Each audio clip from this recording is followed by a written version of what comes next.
Welcome everybody to our 2024 KTM 450Sxf bike test. This bike retails for $11,099. It finished second in our 450 shootout last year, and today we're gonna break down all we know about this new bike.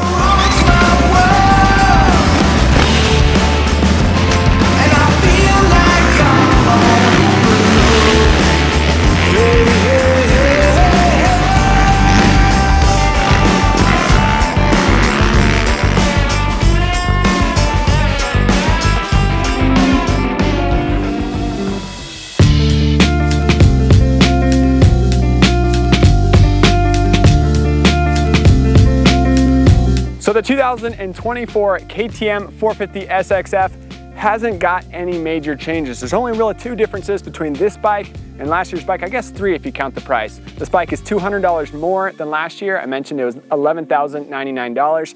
Bold new graphics. Now they put purple in the shrouds. I've only met one person who likes it. Everybody else a little bit against the purple. And they also made updates to the fork and shock. So the suspension settings are slightly different for 2024. What did they change? Well, the base setting is the same. However, the clickers are what they worked on. So they wanted to make it more fine-tunable for riders and so that you would stick closer to the base stock setting that these bikes come with.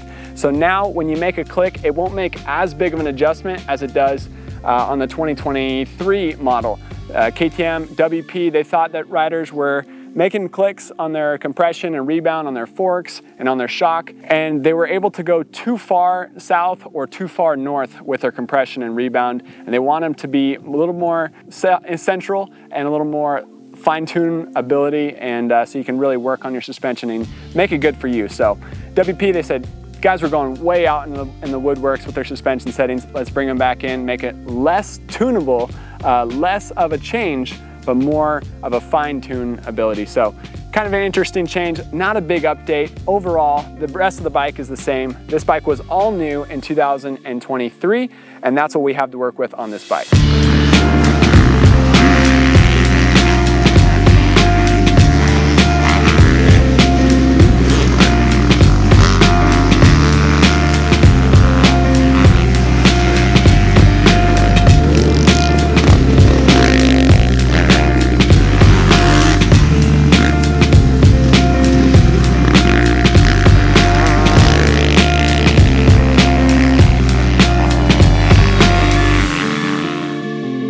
So highlighting the history of this new generation KTM 450Sxf, this was first seen on the 2022.5 factory edition model, and that's the bike that Cooper Webb raced in the 2022 Monster Energy Supercross season. Obviously, it didn't go great for him. He was the defending champion. He came into that series with a brand new bike. They thought they had it figured out, but once it came time to racing, Cooper Webb was very vocal about not liking the new, stiffer chassis. He had a harder time turning it, and it really kind of gave everybody a sour taste about this new bike. 2023 came out, and the bike didn't make any changes. It was same basically as the factory edition for 22.5. Cooper Webb obviously did better on it in Supercross this year, and that helped the overall image of the brand. Also the 250 riders like RJ Hampshire, who struggled in 22, they did better during Supercross in 23. So overall, the scheme of things is looking a little bit better for this new generation bike, but they did go very, very stiff with this. KTM won the 2022 450 shootout for motocross action with its previous generation bike. 2023 came around, KTM was knocked off its totem pole, and the Yamaha YZ450F for 2023 was all new, and it beat this bike out.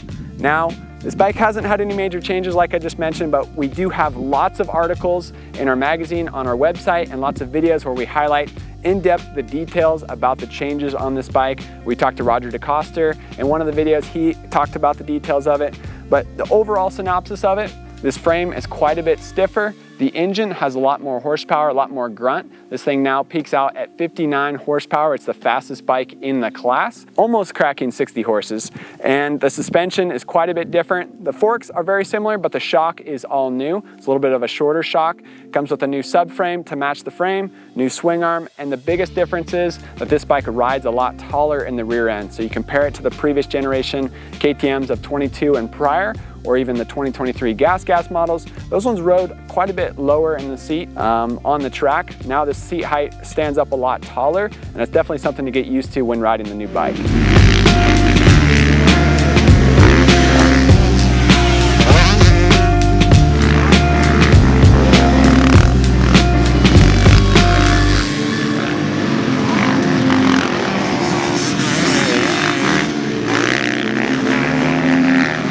Going off of the talking points just mentioned, this bike is a lot stiffer than the previous generation.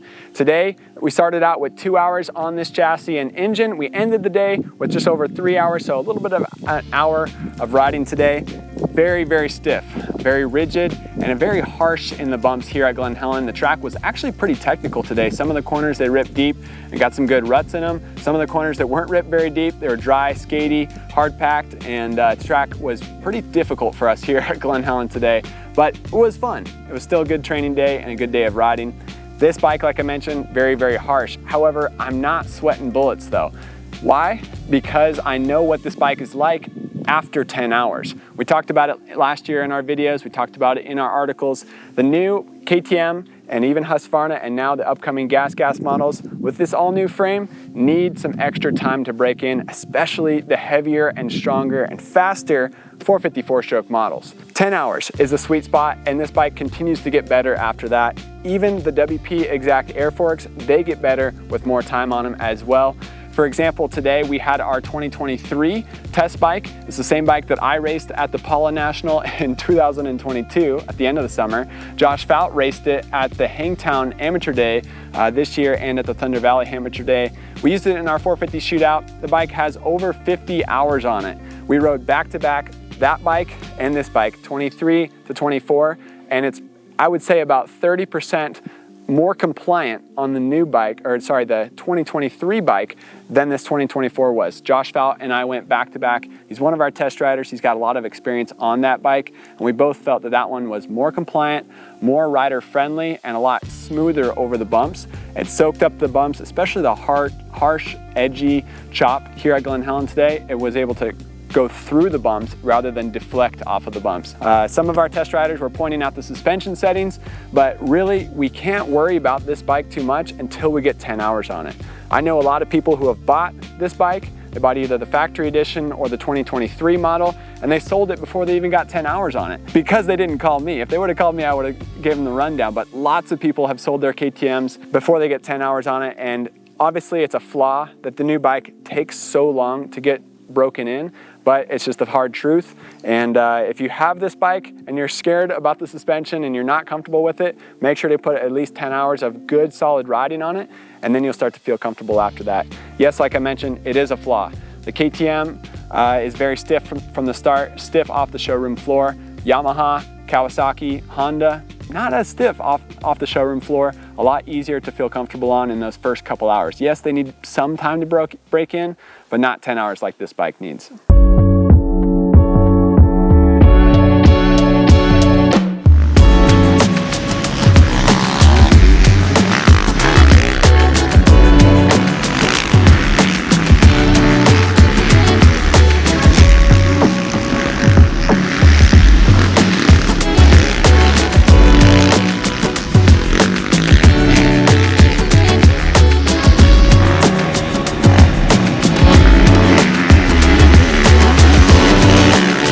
So the Ktm 450Sxf, like I mentioned earlier, the rear end does sit up quite a bit taller, but once you find the balance of the bike with your sag, we recommend 105 mil of sag. Once you get that dialed in and you get the clickers dialed in for your weight and speed and skill, it's a very tractable bike coming out of the corners, and that's what we've learned, especially with last year's bike that we've rode today.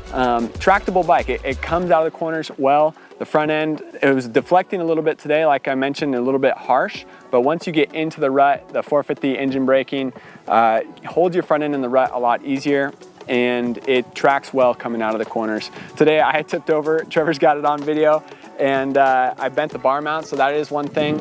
KTM has pretty strong bar mounts, far better than Kawasaki, which I believe are the worst bar mounts ever.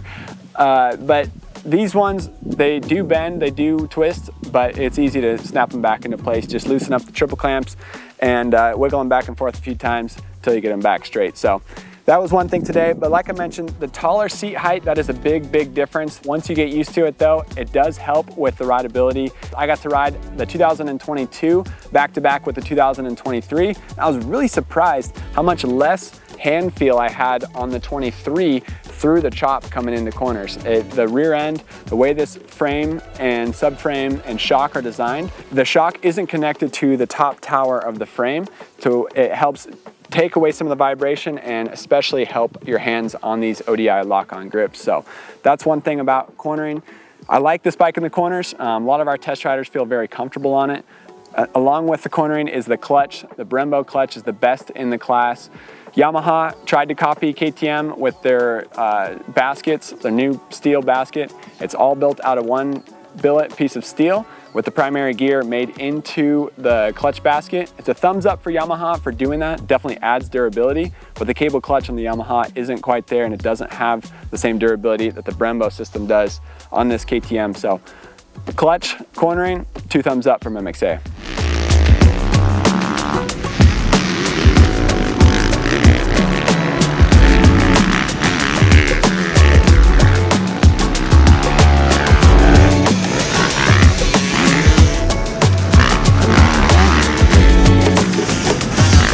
So a couple other KTM know-hows you need to know before riding a KTM or buying one at the dealership. The spokes do come loose and the sprocket bolts are something you really need to keep an eye on, especially when the bike is brand new.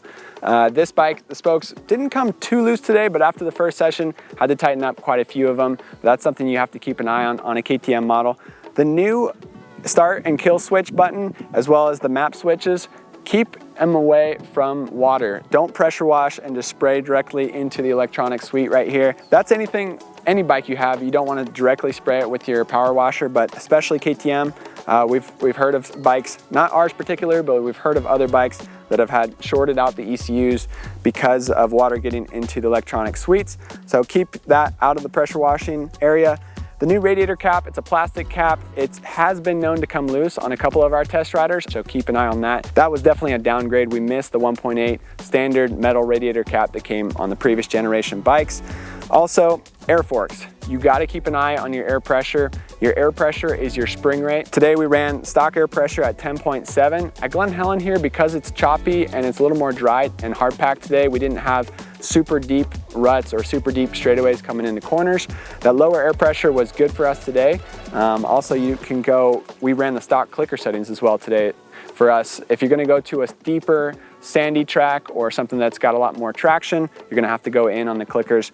They are adjustable by hand still, so that's nice. You can adjust the compression on top, the rebound down below. The shock you can adjust by hand as well, high speed and low speed up top, and then rebound down below. Rebound is pretty hard to do with your hand, so you're gonna have to get a flathead screwdriver in for that. But overall, lots of fun on this bike here today at Glen Helen. Another note about the suspension, the stock KTM linkage has a very flat curve where it starts out pretty stiff and then it gets softer actually as you go down in the stroke. That's good for pro level riders and it's good for softer tracks where you want a little bit more hold up initially. Both Pro Circuit and AEO have their own unique linkage systems. We've liked both of them and we spent a lot of time testing them here at Glen Helen. Both myself and Dennis Stapleton, one of our chief test riders, have appreciated that they are softer at the initial part of the stroke and then get stiffer as they go further down in the shock. So give you a little more traction, a little more comfort here in the harder packed tracks, and something that we would definitely recommend for novice level riders, vet riders, the average rider, even for me and Dennis here at Glen Helen. However, if you're a faster rider and you're riding soft and deep sand style tracks, the stock linkage would be a little bit better hold up for that.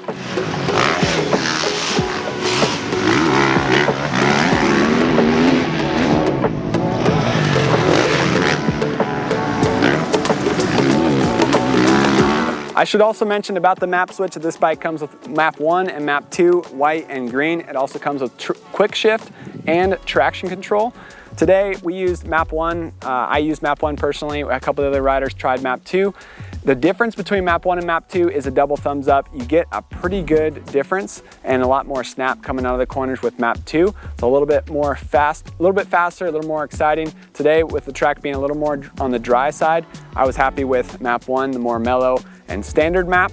Also got to mention the chain slack on this bike. We recommend 70 mil underneath your, right behind your chain buffer pad, the chain slider. If you run it that at 70 mil, it'll run well, but riders will come by and tell you your chain looks too loose on the stand. However, on the track, it'll work a little bit better.